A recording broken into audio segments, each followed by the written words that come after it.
Welcome back to the next video. And today we, of course, are going to get right into it. All right. Because you know what? There's no sense of wasting time, is there? That's why you're here, to get to the point. So today we are going to talk about that your teen needs you to advocate for them. And you know, sometimes we forget that our teens need someone to advocate for them. So many times that we push them out, which, hey, this is good. Okay. What I'm about to say is good, that you do this, that you push them out of their comfort zone, that you make them do hard things, that you push them, all right, to do stuff that, yeah, they don't necessarily want to do. All of those things are good. All right. And it's good that you do that as mom and dad. So, but sometimes in our advocating, here's what I'm going to say it is not first before I start telling you about more what advocating for your teen looks like. So, advocating for your teen is not babying them, okay? Definitely not. And it is not coddling them, which is kind of the same thing, isn't it? But babying and coddling, I would say, is even more than babying. Oh, you know what? You don't want anyone to hurt them. You're rescuing them all the time. And especially, here's probably the number one thing that I would say that parents really tend to do is enable your teen. And those are things that is not you. Advocating for your teen, okay? Not at all, not even almost. So when we do those things, when we baby them, we coddle them, we rescue them all the time from their behavior, from the choices that they have made and circumstances that they have put themselves in, and then all of that then becomes enabling. So when you do that, you might be thinking, well, that is advocating, Shawna. That is me standing up for my teen. And no, actually that isn't. When we do that, that actually is more so causing them to be like victims, where they start thinking that they're the victim and poor me, and I deserve this. I deserve to have what I want, and I should get what I want. So when we baby them all the time, do everything for them, coddle them, and constantly rescue them, that is what you put on your teen. That is where their brain starts to function like, and that's where their mind goes because, well, dad always did that for me. Well, mom always did that for me. And then that's what happens when they become adults. They don't take responsibility. They don't know how to actually take responsibility because you did everything for them. And I'm pretty sure I have a video about this, okay, within my channel here somewhere. So feel free to search through the videos because you know what? I know it's going to help you. All right. Going through these videos that are here, they are definitely going to help you if you are wanting to connect and have this relationship and just, really be the parent that you really want to be. So what advocating for your teen actually looks like is going to be more of this is, yes, you want your teen to take responsibility for the things that they've done, their actions, and the things that, that they haven't done, right? So sometimes, yes, you do have to get like in their face about things. You have to get upset. Sometimes you have to get mad and angry. But here's the thing. No, don't stay there. Okay. Because if you're constantly that, then yeah, your teen's not going to listen to you and that's not helping the situation. I know that there's a video about that for sure within this. Okay. So advocating for your teen. Here's the thing. All right. Sometimes, yes, your teen needs you to stand up for them. Okay. That's what advocating for your teen is. You, mom, dad, you're standing up for your teen. Like maybe with a teacher. Okay. That the circumstance with the teacher and you've been wanting your teen to what? Well, you know what? Go in there and talk to your teacher. Ask them what you need to do to get your grades up. What maybe extra work can you do? Extra credit can you do to get that D to a C? Actually, maybe that F, right, to a D. And maybe like, woohoo for the D, yay. And maybe that is something to celebrate.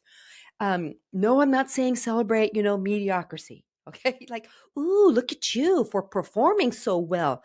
Because sometimes, that your teen can do so much more, than what they're doing. You know that they are better than what they're performing at, but sometimes that is them doing good. That is the woohoo, the hooray, because they actually got a D in the class. Because sometimes, you know what, they're just better at certain things. They're better at certain subjects than others.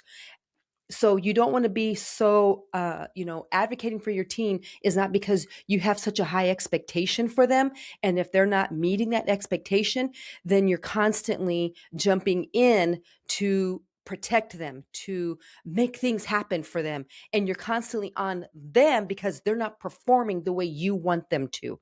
All right, all of that is not advocating for your teen. You're more so doing that for yourself because you want yourself to look good. So advocating, yes, for your teen is, yeah, sometimes you might have to go to the teacher on their behalf, talk to the teacher on their behalf. And more than just the, where, the school has parent teacher conference. Okay. So you might need to make another appointment with the teacher or the principal or someone else, the counselor, all right, in the school, not just wait for parent teacher conference. So maybe you find some things out during parent teacher conference and you need to have another meeting with the teacher.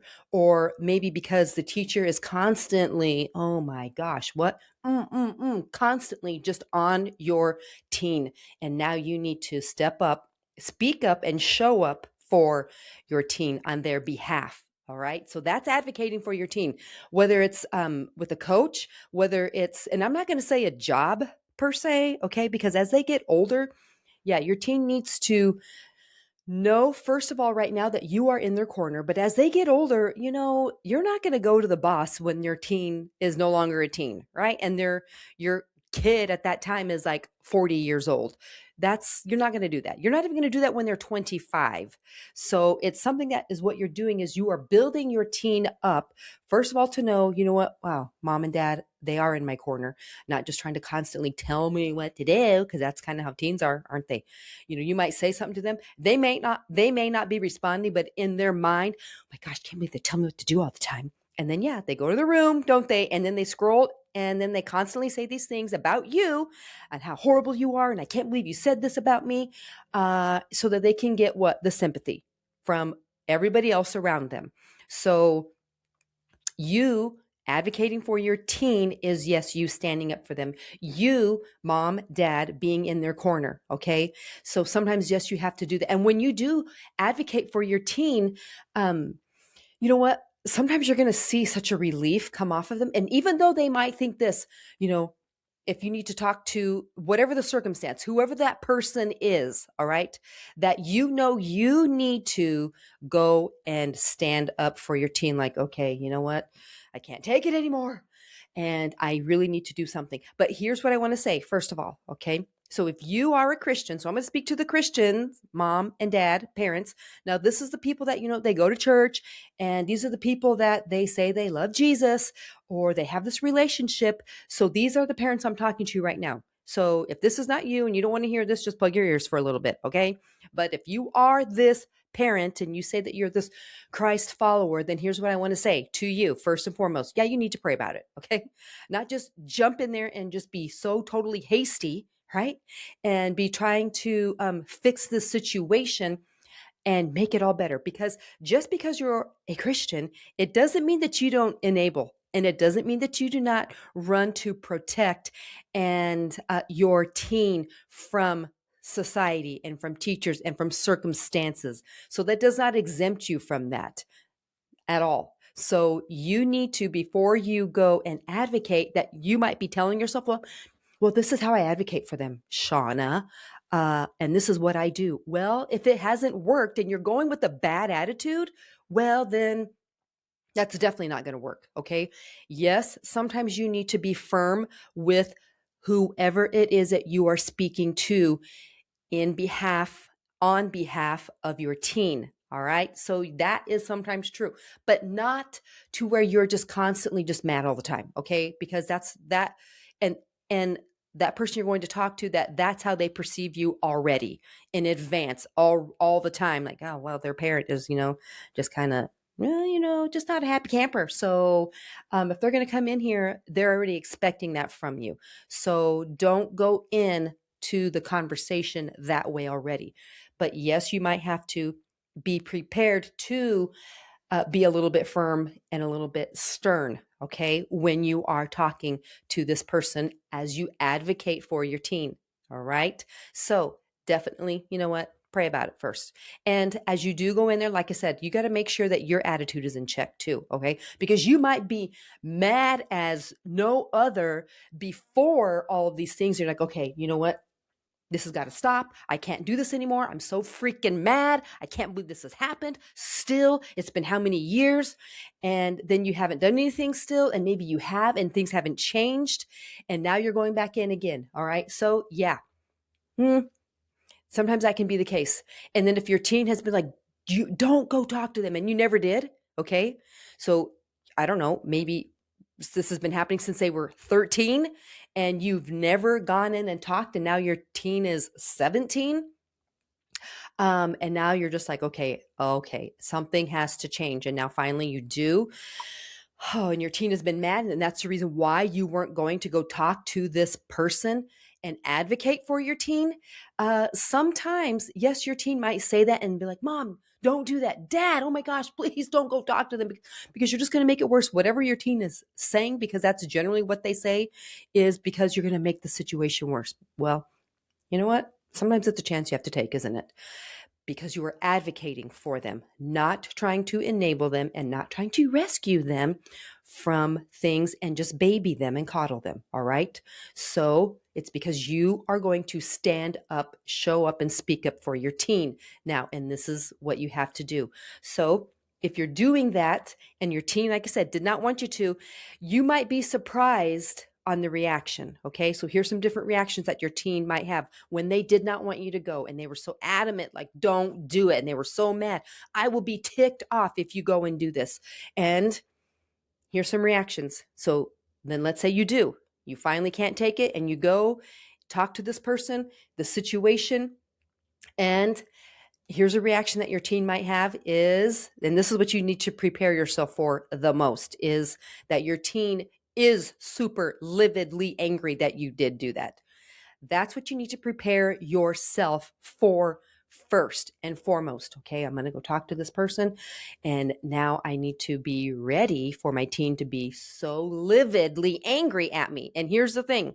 Okay, so when you are preparing yourself for your teen to be mad, you need to just that. Okay, how is my teen going to react? If they're mad, how are they going to be? What will they say? See, that's how you prepare yourself, okay, for what their reaction may be.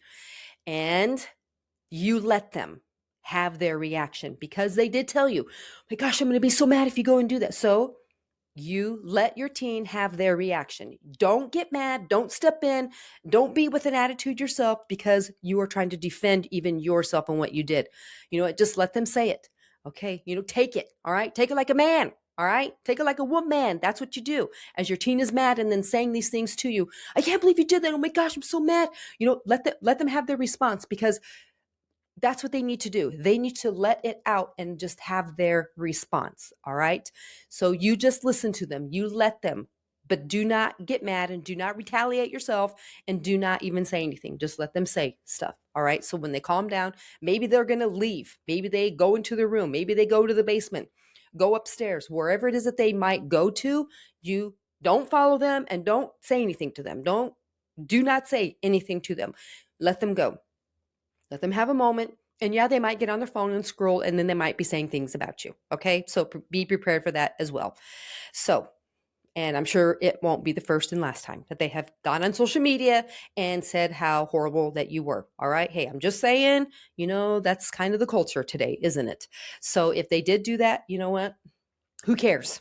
Right? Who cares? So you're just going to have to let it go. So they come back, maybe they've calmed down a little bit. And if they haven't, you don't need to let your teen stay in their room for hours upon hours. You might need to go to them if it's seriously been like 5 hours. Okay. You don't need to let them go that long. Eventually, yeah, they need to come out to eat. All right. So if they haven't, it's a little deeper than what it should be. So I'm sure, just don't let them be in their room seriously for that long. I'm talking hours. All right. So a few, maybe an hour, two at the most. All right. That even if, okay, you let your teen just live in their room anyway. All right. If you have stood up to go speak to someone on their behalf, you need to not let them stay in their room. Okay. Because it does need to be where they come out, and it does need to, where you guys do have a conversation now. All right. About what just took place. So do not just let your teen stay in their room. So, all right. So that's what you need to do, is prepare yourself, okay, on how your teen will respond. And especially if they were saying how they were going to be so lividly angry. All right. So that's how you do that. So another thing that you do is on how you're going to be preparing yourself on how your teen might respond to you going to advocate to or for your teen, okay, and speaking up for your teen is, even though they said that they might get mad and they did not want you to do that, your teen, you might actually be surprised to see a relief from your teen, and like almost like a weight was lifted off of them, because maybe you were threatening, okay, them. If you don't go and talk to them, then I will. If you're not going to go and do this, then I'm going to. If you don't, then by this day, I'm going to go do it. And then how much time has lapsed that you have not done that? Was it years? Was it weeks? Was it days that you were saying, okay, I'm going to go do this. I'm going to. If you don't, what's the time span that you didn't? And that maybe you haven't even. Okay. So, and maybe now because you did, that your teen actually kind of wanted you to. So that's why they didn't do it, because they were putting you through the test on, well, really? Okay. Well, I'm not going to go do that. And I just want to see if they will.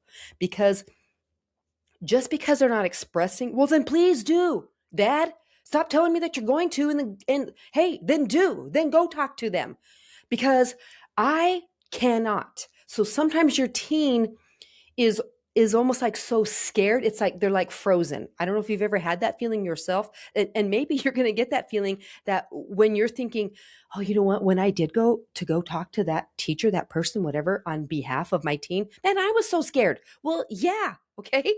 Because sometimes that's how you feel. So put yourself in your teen's shoes, because most of the time I'm going to say the teenager isn't going to be like, yeah, okay, you're right. I do need to go talk to my teacher. And now that you said that, I think I will. Really, it's not a lot of them that are going to do that. Yeah, I do need to go talk to the principal. You know what I do? I should go talk to my counselor. You know what? They're not going to. Okay. Some, yes. I'm not saying every teenager, no, is not going to, but it depends really on what it is. And sometimes, you know what? They they just don't really have it in them to go and talk to a person, especially, I'm going to say today, really, with all of the social media and all of how teens are so addicted to the phone. And that actually is the conversation, to actually go and sit and be face to face with someone. That is where the paralyzing comes from, because they're so addicted to the phone. They're so addicted to not having in-person conversations. They're so addicted to being able to say what I want to say. Uh, and really, there's no consequence, except for maybe if I like to argue, but that's kind of fun for me. So that's not a consequence. But to actually sit in the same room face to face with someone is more like scary for them than the actual, than have, that is more scary for them. Okay. Because they're so used to doing things on the phone with the screen in front of them, and being able to say what they want, do what they want, and haha, there's nothing, it doesn't matter as I lay in my bed. So that's something that you have to take into consideration. All right. And here's the thing, not every single teen, yes, I do know, believe it or not, okay, is just on social media. And I do know that a lot of teens have like put down the social media, and sometimes they go through these breaks and they aren't doing that. But it doesn't necessarily mean that they, want to be face to face and have a conversation about something on how they feel. Okay. So then that's where you, mom, dad, All right, you step in and to advocate for your teen. So then if you see, okay, that you did, so remember when I said your teen is testing you, all right, well, hey, mom, what are you going to do? Because I'm not going to do it. So, and if you finally do, the reaction of your teen, it might be relief.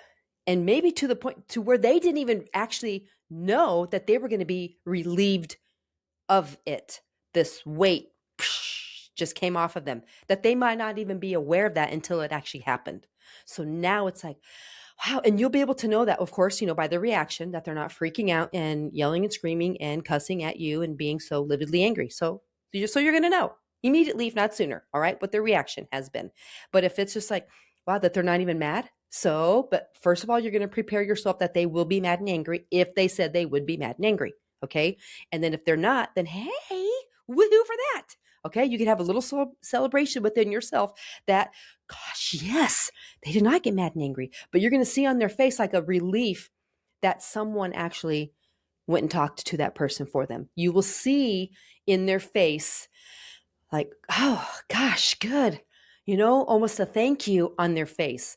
And it's okay if they don't tell you thank you. Okay. You don't need to stand there and wait for them to say that to you. All right. Because you went, see, and advocated for them. So you can tell them, yeah, of course you're gonna have to tell them, right? Hey, I just want you to know that I went and talked to your teacher. I want you to know I went and talked to this person, whoever it is, whatever it is, the circumstance. Okay. I want you to know I went and talked to them today. Because remember when I said I was going to, because here's the thing. Yes, you need to tell them, but here is the thing. When you haven't, and you kept saying you would, and you will, and you aren't, it's part of what your character is. And that's why I'm saying that sometimes they're like, well, really? Okay, well, let's just see if you will. Okay, so that is what's your character, mom? What's your character, dad? Because you keep telling me that you're going to, and you haven't. And here's the thing with this too, okay? When your teen is kind of testing you to see if you will or won't, it's never going to be verbal words in them saying that. It's just how they feel. And when I'm saying it's a test, they don't necessarily know they're testing you. All right. But they are. And they take that result of that test that they had at 14, 13, 18, 19 years old, whatever the age, okay, they take that into parenthood for themselves. And, well, I'm not going to do that to my kids. If I say something to my teenagers, to my child, I am going to do it. Or, okay, do you see what I'm saying here? They take those examples, those experiences into their adulthood, into their life, into how things happened for them. There's going to be things in their life that they will never forget. When they were a teenager, this is how things were handled. They're never going to forget how certain circumstances affected their life. And that is probably going to be one of them.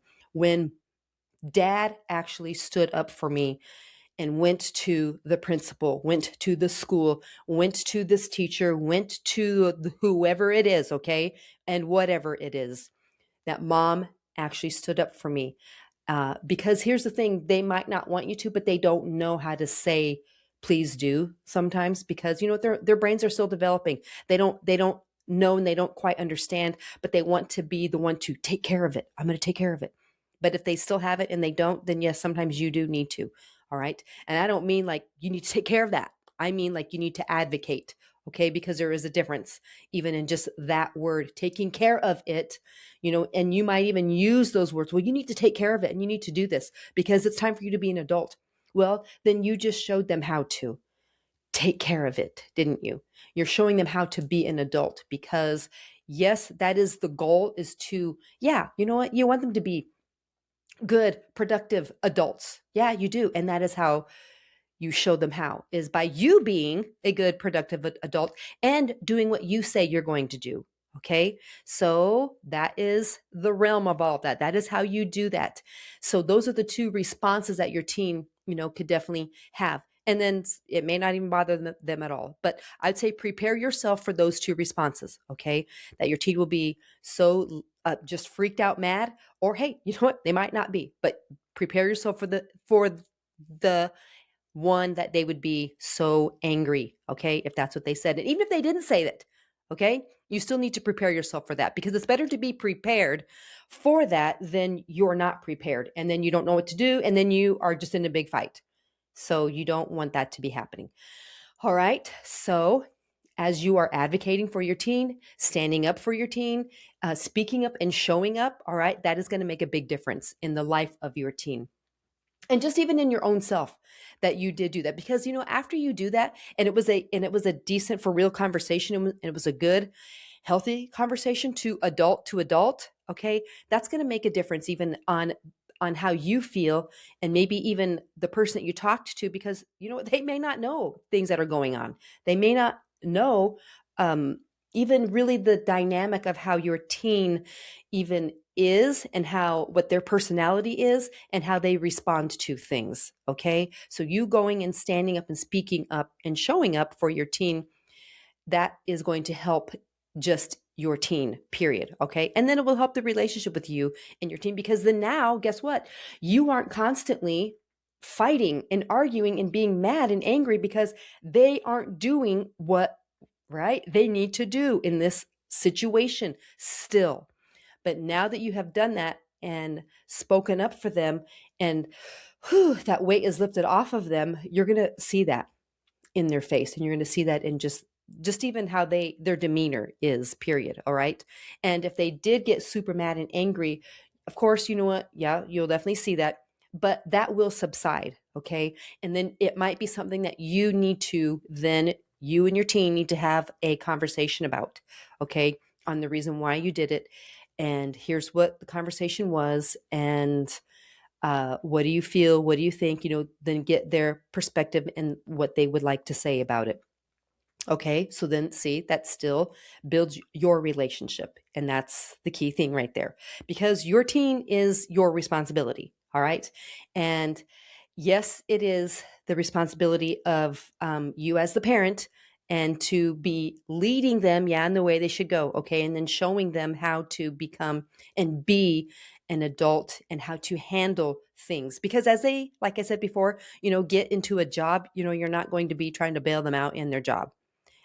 Especially when they're 40. And then if you have not shown them how to be I would say, productive adult, even yourself, as they are, 40, 50 years old, whatever that age is, and they still haven't learned, because you know what, maybe you didn't teach them. Okay. And it might be, when they're that age, it's kind of a little bit late, isn't it? To try to show your non-teen, totally grown adult person, child, they will always be your child. Yes. But when they're 40, 50 years old, there's some things that they needed to know before that. So if you have taught them, and you have shown them, and you have spoke into their life the things that they should do and how to become this adult, then if they choose not to apply that as they get older, that is not on you. But if you have not done those things, and because you're thinking that you don't need to, or almost like to where you think that you're almost scared to, because you don't want to make them mad, that needs to, no, don't even parent that way. All right. Because you cannot live your life to sit there and just please your teenager, and you don't want to make them mad. I think I have a video about your teen running the household. So definitely check that out. All right. Because you cannot parent that way. Definitely not. Because, and this is at any age, you let your child control you and run, oh, definitely they will. All right. Most of them will. And most of them do. If you see young people and they are the ones in charge, it's time to take control back and parent the way that it should be parented. All right.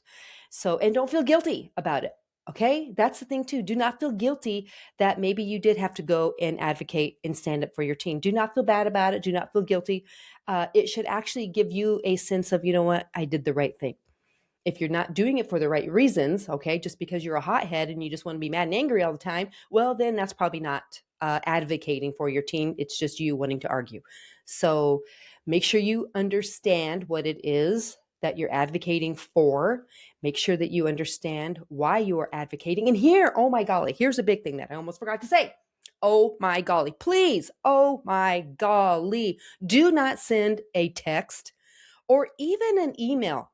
If you cannot, okay, but first of all, do not send a text message to this person that you need to have a conversation with, okay?